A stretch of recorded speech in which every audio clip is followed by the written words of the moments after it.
Ito na, biglang nahuli si Sara Lustay Duterte. May bagong katagpo na lalaki. Ay, yari na naman ito. Huling-huli sakto. Alright, welcome back to my YouTube channel. I'm Andy's Vlog. Mga kaibigan, gusto kong ibahagi po ito sa inyo. Bagong tuklas at huling-huli sakto. Mayroon pong resibo na itong si Sara Lustay Duterte. May bagong lalaki sa buhay na lihim na kanyang katagpo nakipagkita. Aba, alam niyo ho ba kung anong ginawa nila? Ay ilike muna natin ang video na ito kung nagustuhan niyo po.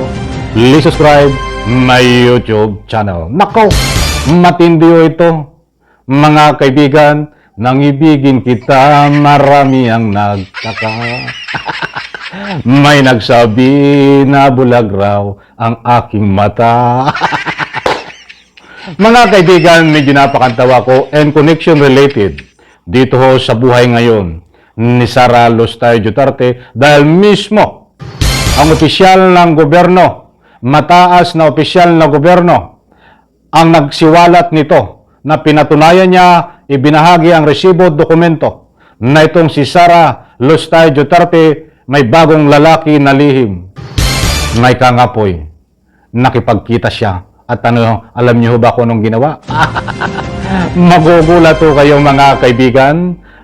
Ang kanta ko nga ay kay Rami ng matang pinaluha, utokso, layuan mo ako.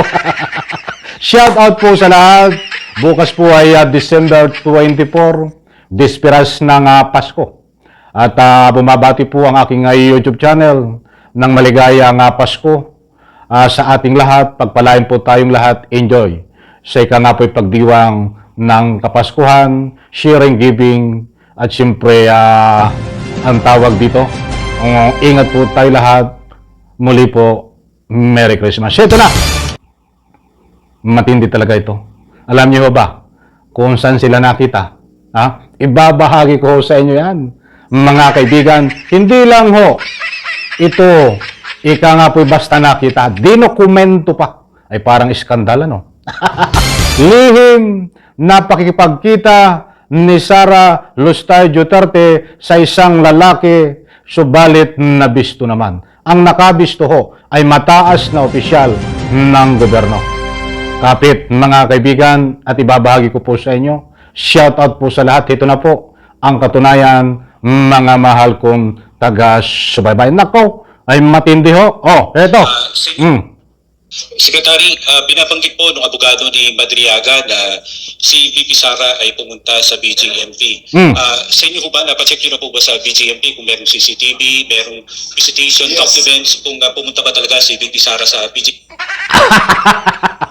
Ay, ang problema, may CCTV, paano ito makakapagsinungaling? Mga mahal kong taga-subaybay. Kaya huwag niyo pong kaligtaan, mga mahal kong taga-subaybay, dahil dito, sa ibabahagi ko po sa inyo, ay huling-huli sa akto na itong si Sara Lustay Duterte ay may katagpo, ibang relasyon naman sa lalaki na ito. Dati ho ay ito, si Ramil. Hindi po ito si Ramil. Mga kaibigan nyo, napabalita niya na dating tauhan niya. Iba ho ito. Abay, matindi ho. Mga kaibigan, o kilalanin niyo po kung sino itong ibang lalaki sa buhay ni Sara Lustay Duterte. Ito ho. Secretary, binabanggit po ng abogado ni Madriaga na si VP Sara ay pumunta sa BJMP.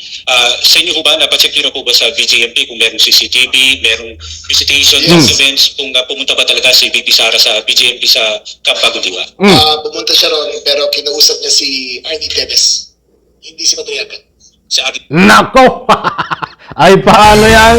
Kaya hindi po tayo nagpapakalat ng anumang fake news. Mga mahal kong taga-subaybay, kumpirmado, may CCTV at mayroon pang ibang ebidensya na pinuntahan ni Sara Lustay Duterte ang ibang lalaki, bukod pa po kay Madriaga, itong si Ramil. Nabanggit po ang Arnie Teves. Ito po si Arnie Teves ay dating ika nga po'y namumuno diyan sa Negros na ngayon ho, ay nakakulong diyan ho sa kulungan ng mga halang ambituka. Ano ho ang ginawa, mga kaibigan, sa kulungan ng dalawa? Ako, talagang sa bagay, malamig ang panahon pagpapasko. Ay baka naglalabing-labing daw eh. Mga kamahal kong taga-subaybay. Ito, Si Arnie Teves ako. Kung pumunta ba talaga si VP Sara sa BGMP sa Camp Bagudiwa? Pumunta siya ron pero kinausap niya si Arnie Teves. Hindi si Madriaga. Si Arnie Teves? Si Arnie Teves ang usap. May CCTV po ng footage? I think so.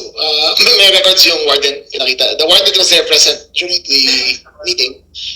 Wala naman daw pinag-usapan masyado, kundi nagkumustahan lang. So that was the extent of the report to me. That was October 19? Tama ko ba? I think so, yes. Yes. Thank you very much po. ayan mga mahal kong taga-subaybay, kumpirmado na bukod ho itong pangalang Sara Lustay Duterte na naliling ho dito ho kay Ramil Madriaga na nakakulong po diyan sa kulungan ay itinanggi ho, bagkos ibinaling naman na kinumpirma din itong kay Arnie Teves Binisita. Kaya hindi ho tayo nagpapakalat ng anumang fake news. Kung nasabi po natin na itong si Sara Lustay Duterte ay nahuli, natuklasang bigla, na nakita, na nakipagkita sa isang lalaki, bagong relasyon, yan ay relasyon ng pwedeng pagkakaibigan, relasyon para mayroong hidden agenda na ikangay dapat gawin sila. Marami pong meaning ng relasyon.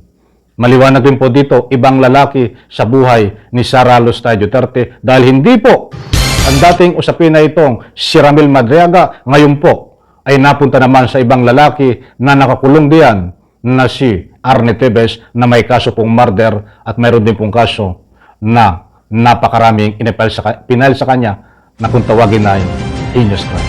Naku. Mga kaibigan na ninyo, ano po ang masasabi niyo? Mismo ang ating pamahalaan na si DILG Remulla ang nagsiwalat, kumpirmado na itong si Sara Lustay Duterte ay talagang nagpunta at nakipagtagpo, binisita dito po sa mga kriminal sa loob ng kulungan. Ano po ang kanilang ginagawa, mga kaibigan? Naku, ito po ay dapat magkaroon ng masusing investigasyon dahil ayon po sa kumakalat na anumang impormasyon kasama ho sa turo ho na mapanglinlang na mga doktrina ni Sara Lustay Duterte ay ginagamit ang mga kriminal diyan po sa loob ng kulungan para nang sa ganon gumawa ng anuman na ikangapoy hindi ka nais-nais, kaya't ito ho ay maliwanag na isang hidden agenda na natuklasan.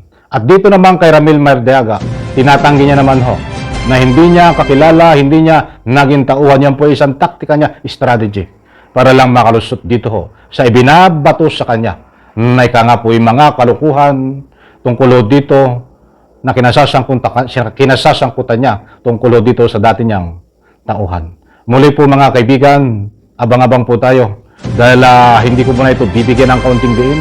Inahatid ko lang po sa inyo itong bagong tuklas na ito, usaping Arnie Teves, Sara Lustay Duterte.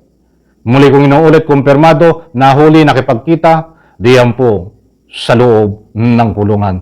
Yan po ang bagong lalaki na ngayon ay relasyon nila ay kung ano at ika nga po ay malaking questionable. Isang like ko sa video na ito. Maraming salamat. Bye-bye. Palakpakan. Abangan po ang part 2 nito. Muli po, Merry Christmas po sa ating lahat. Pagpalain po tayo. Enjoy our Christmas. Bye-bye. Salamat po, mahal ng Panginoon.